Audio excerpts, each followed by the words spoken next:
How are you?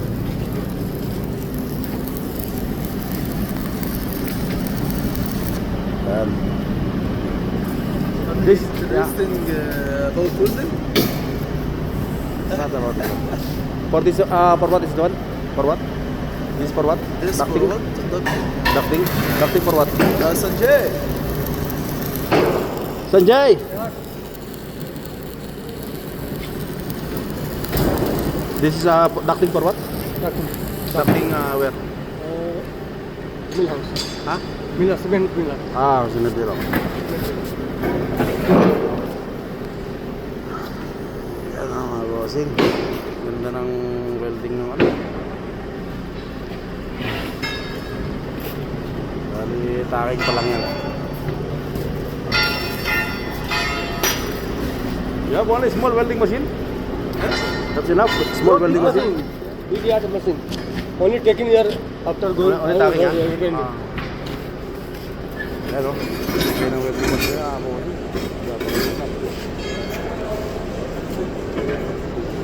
This. Why? Because we need this. The stove not working. So what happened for this one? What happened now? I have a problem.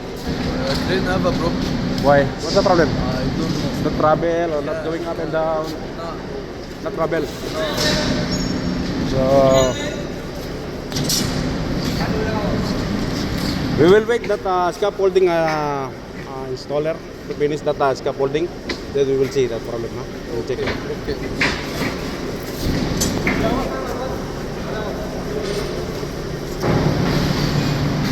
Bali yung mga bossing, nasira pala yung travel nito. Hindi nila magamit. Yes, boss. That's why we are using the. Ah. When they finish install that scaffolding, then we'll fix that travel motor issue. Inshallah.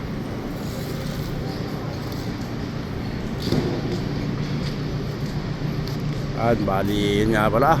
Masira pala yun yung ano. Yung pinaka-travel motor niya mga bossing.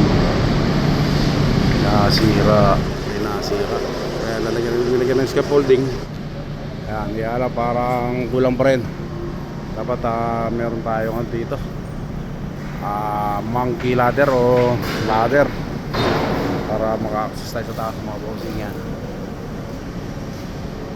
Kaya pala gumagamit sila nito ng ano, ng port boom. Ano ba tawag yan? Port boom daw yung sabi niya eh. Para mabuhat-buhat yung mga ducting na yun. Bali nga pala ito yung mga gagamitin na ano, scaffolding para dyan, parang galit ng bata. Kasi kung yan lang parang ano yan, hindi yan safe na mga bossing, no? Kasi kung napapansin nyo, parang hindi matibay, no?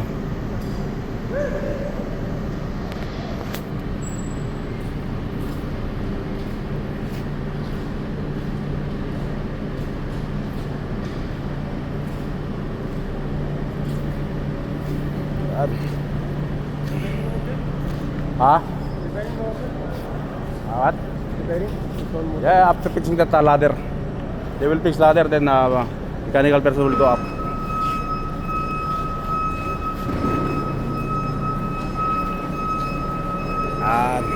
Kasi kailangan to ng ano eh, hagdanan mga bossing, di ba? Para maka-access sa taas, di naman pwede yung ganyan lang. Saka parang kulang pa din yung ano, yung mga brace, no? Di ba dapat every ano ata yan, every 1 meter, di ba? Meron dapat, parang gano'n, di ba? Kung ganyan lang, di na matibay, no, mga bossing, no? Parang mga yan, napapagsak siguro yan, no?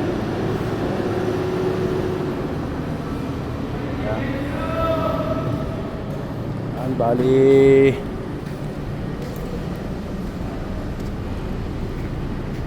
isasalpak nila yan dun sa may ano mga bossing, sa roller. Lalabay kasi Ayan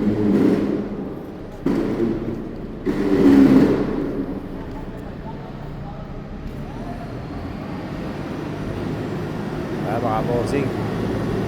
Bali lalagay nila yan dito sa roller. At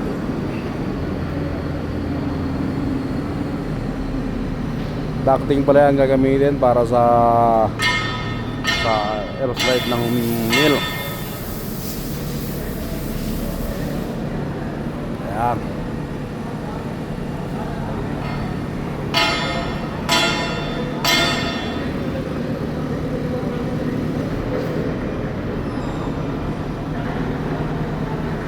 Yun ha. Oops.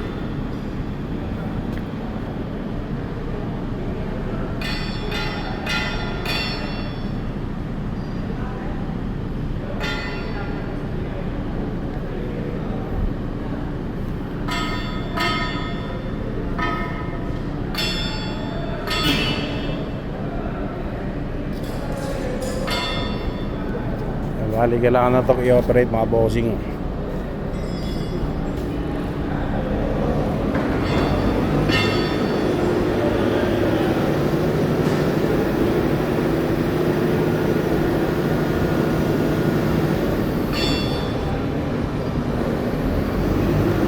Bali ano ba tatawag dito mga bossing? Boom forklift.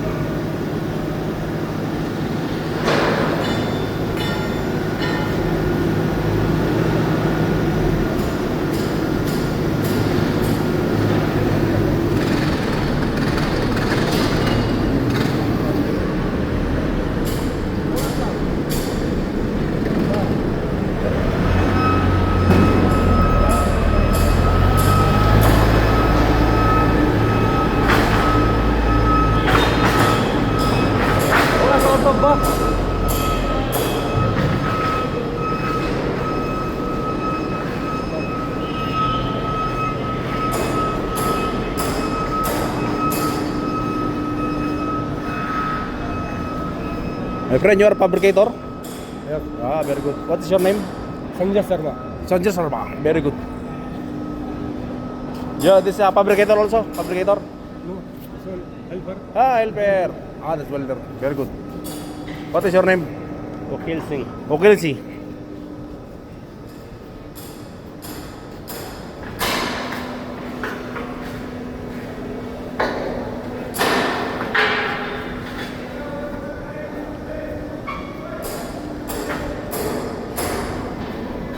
No problem.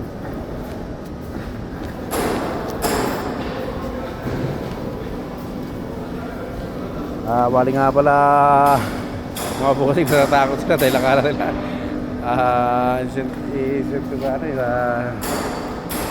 ko sa safety. Meron kami kasi dito safety. Welder pumasok na sa loob. Pumasok na sa loob na ang duct para makapag-welding sa sa loob.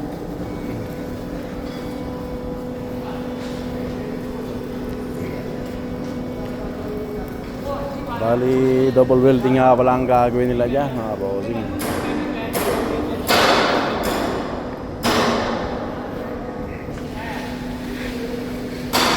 Sa loob at saka sa labas para sigurado sigurado matibay. Kasi kung sa labas baka hindi nga naman mag-penetrate yung welding.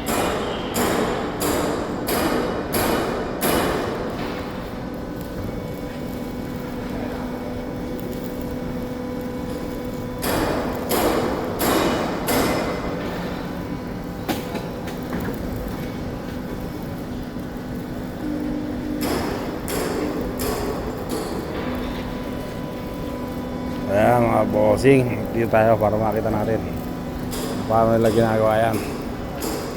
Ayan. Bali nga pala mga bossing, mga contractor yan dito. Nakuha nila yung project na yan.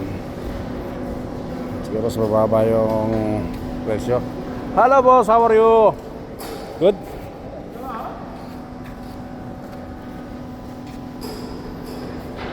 We will learn how to bend that.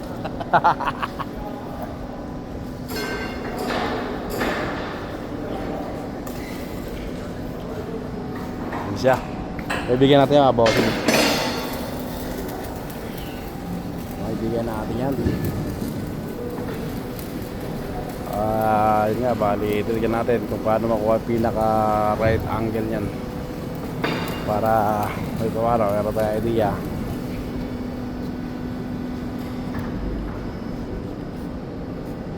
Bali nga pala mga bossing, pag natapos i-bend yan, mga bilog, parang gano'n, no? Ilalabas siya dito sa pamagitan nito, yung to. Bali hydraulic yan, natatanggal yan, na ano siya, natatanggal yan para makalabas tong plate pagka nabilog na.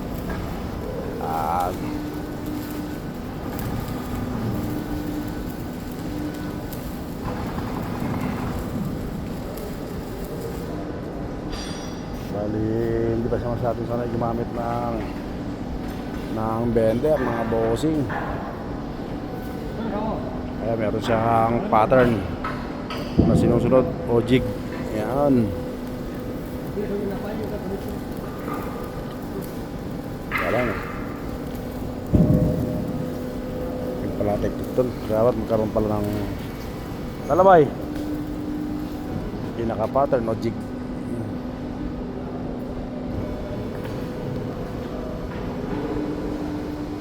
Ayan.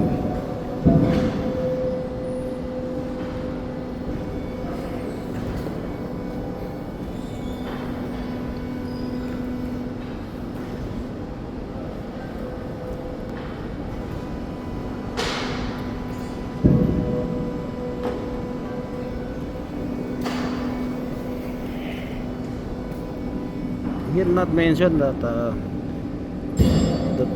degree. Diba dapat naka-mention din yung mga ano, yung degree niya.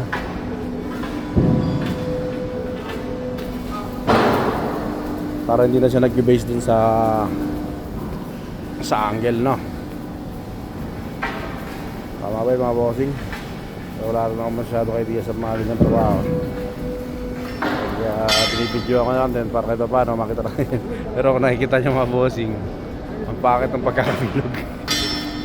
No, hindi siya totaling bilog. Medyo oblong siya. Pero mamaya siyempre bibilog yan, diba? At yan ang inaabangan natin yan, yung pagbilog niya. Medyo nakukuha niya na yung ano, yung pinakabilog. Yan, no?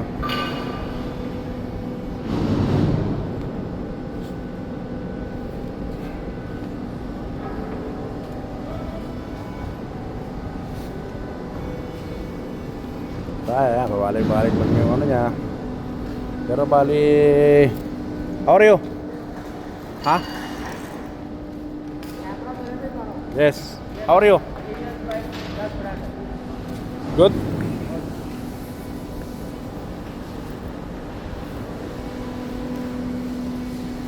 Balikan tayo mga bossing.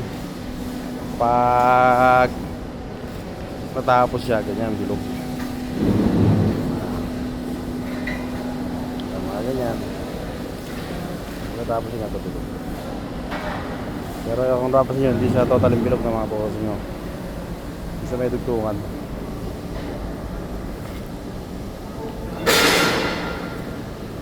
Yun, hanggang dito na lang po muna ang ating video mga bossing. At mamaya at i-upload natin to araw ng Biyernes, pahinga tayo bukas.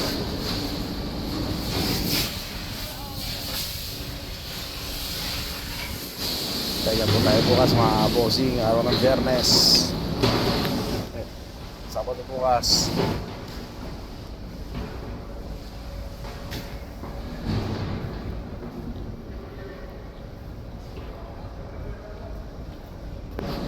Dito na mga bossing ang video natin.